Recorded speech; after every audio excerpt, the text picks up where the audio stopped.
hear the past stories and you see when a cop does something wrong, you see the unions and you see the politicians stand up for the officer. You don't see anyone stand up for the citizen. They just become a statistic, a number that you're going after. That's what you do in policing. You're trying to do what keeps you out of trouble from all of the problems that are internal. Like, I never feared the streets, but I constantly feared other officers. What they fear is that we get away with whatever we choose to get away with. The laws are to the point where anybody can be locked up pretty much for any time. Like, one of the cases in the Senate in Maryland that I testified to was how you can't actually drive a car legally. I mean, it'd be impossible. No one can get this car from here to the end of the street completely legally. So no one's going to arrest you. At any point in time, the ones that are afraid. And that's our standard in policing, is fear. So if you're afraid, you can do whatever you want. That's the legal standard. Oh. So if I am afraid that you can take my life, then I'm allowed to take yours legally. Where does the fear come from then? Like, and the guys that do have the fear, it sounds like you think that a lot of them, or most of them do. Where does it? I'm not afraid to say it. They were the people that were afraid before they came in, and just because you got a badge and a gun doesn't suddenly mean you're not afraid. Hello, it's August 2023, and I would like to clear up a myth. Something that people say constantly, all the time, and don't even know what the term means. How often do people say, well, that person was very good at the job because they were professional? Professional doesn't mean to be respectful. It just means to be professional. What is professional? And I've stated this in videos years ago. To be professional is to be disconnected from humanity.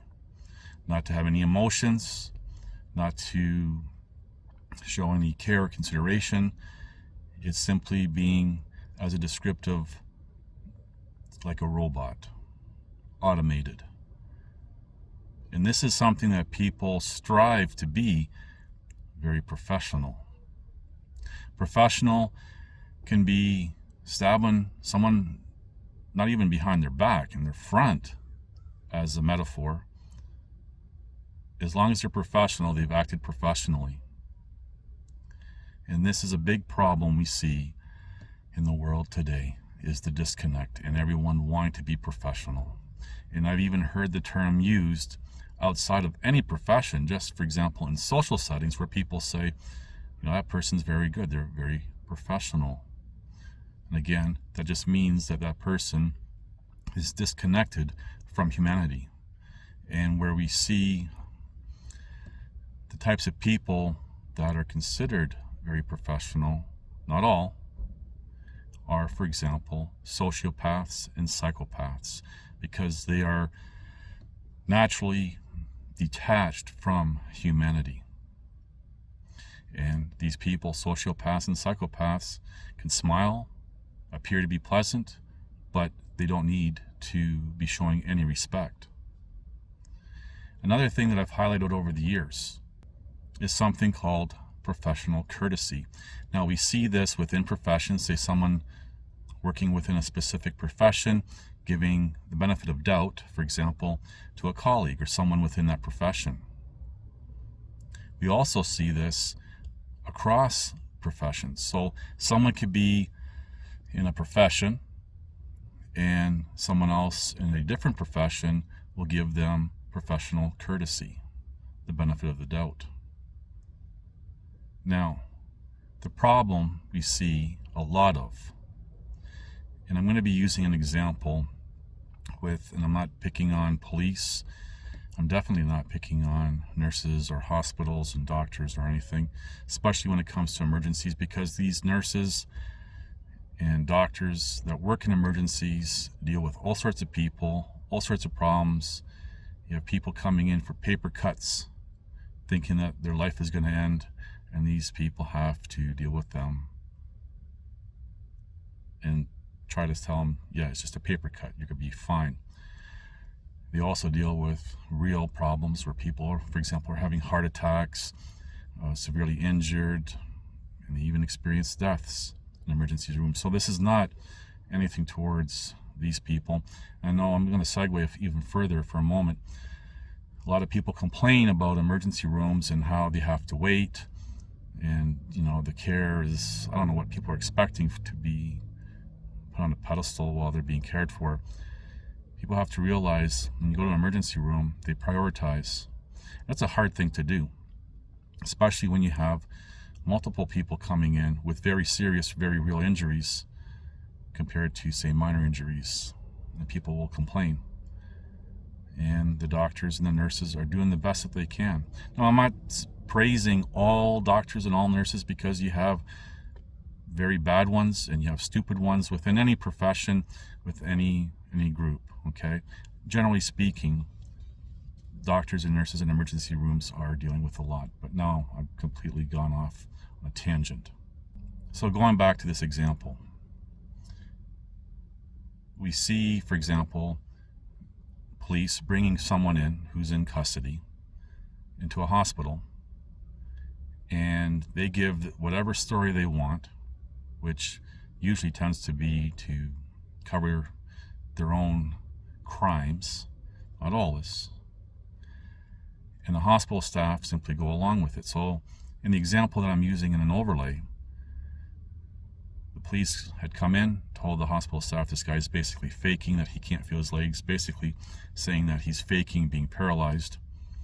And the hospital staff, the nurses and everyone, accept through professional courtesy that what the officers are saying is truthful.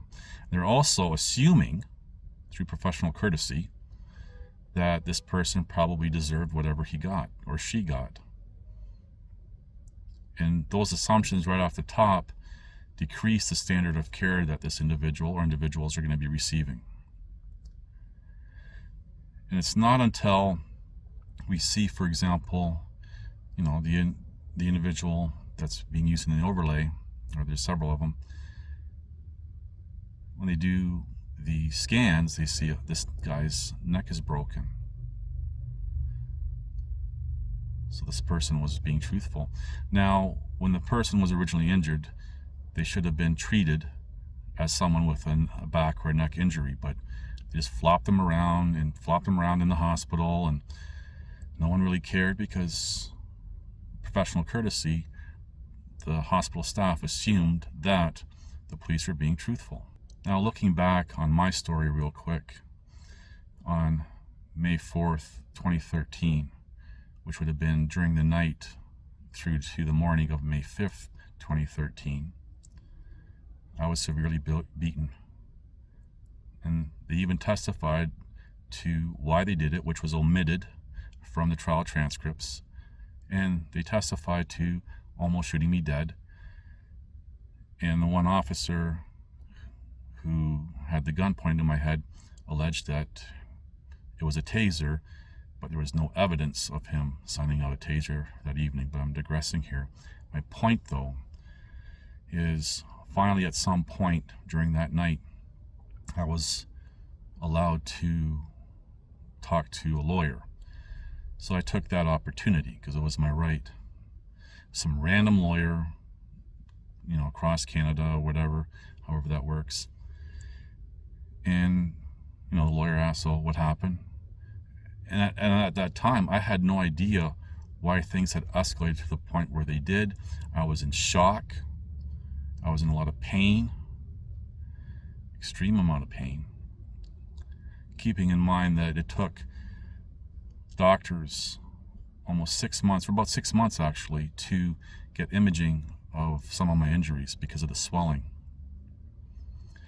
And I told this lawyer on the phone, I'm trying to hold the phone with both hands, but both my hands were a mess, my hands and wrists.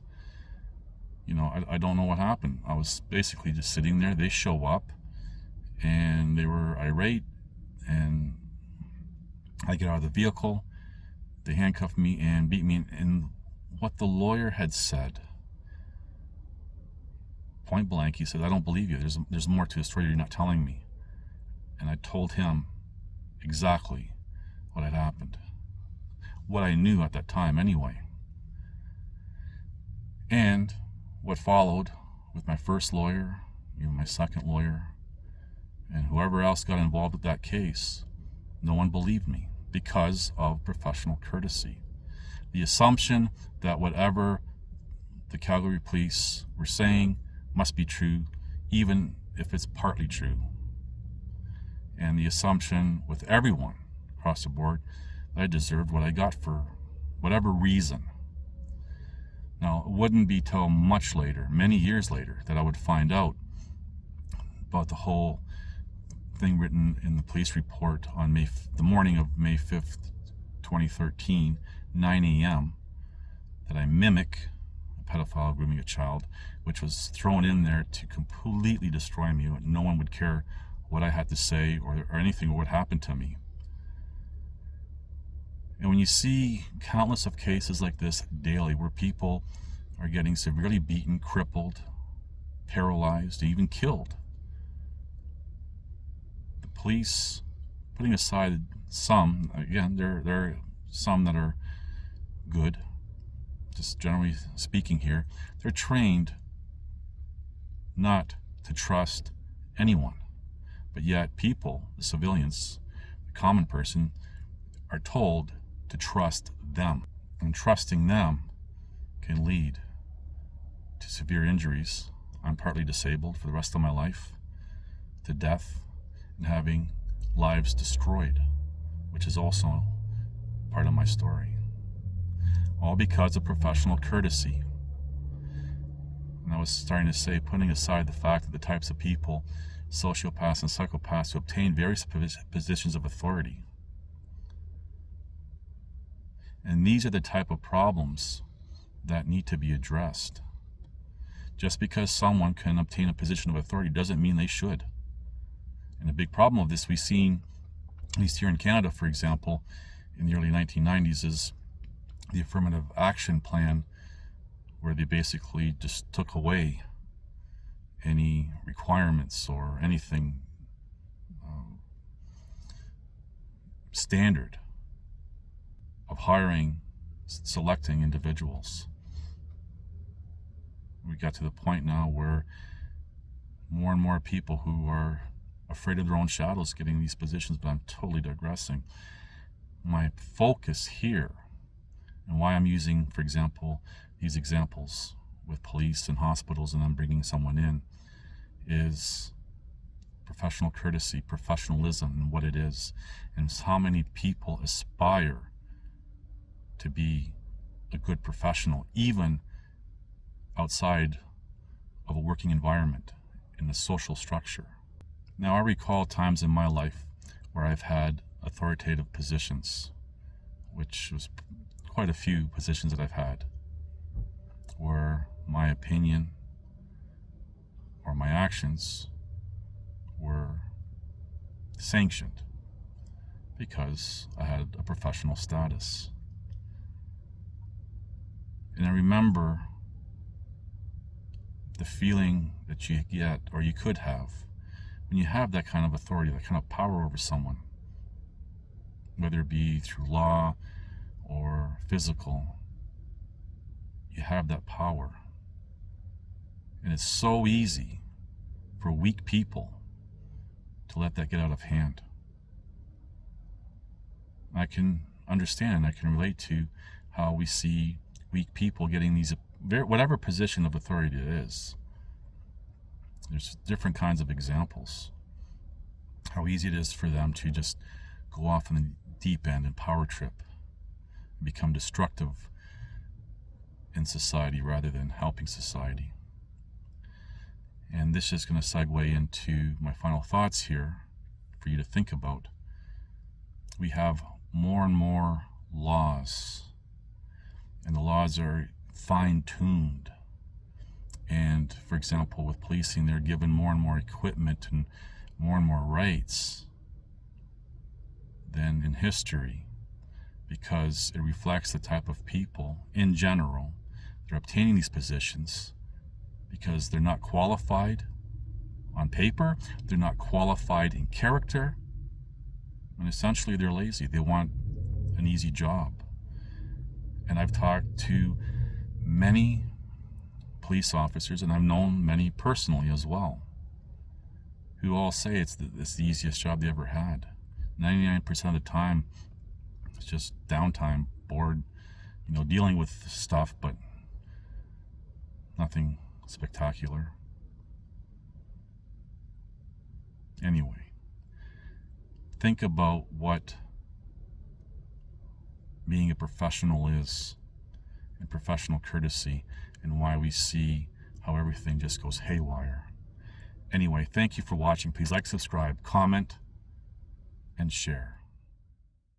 I think a lot of them are just stone cold, there's no emotion, and they don't view people as people anymore. And you almost feel like you're literally living in the Twilight Zone, and you feel like you're the only sane one in a bunch of insane people. And I'm to the point where I'm afraid that I'm going to start thinking that this is normal. I don't want to ever get to that point.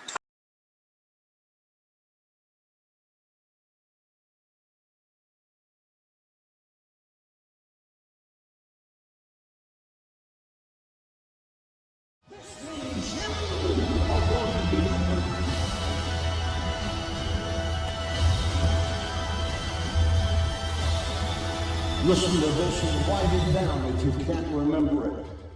You're never going to outgrow warfare. You simply must learn to fight. I hear people saying to me, when is it going to get easier? When you die.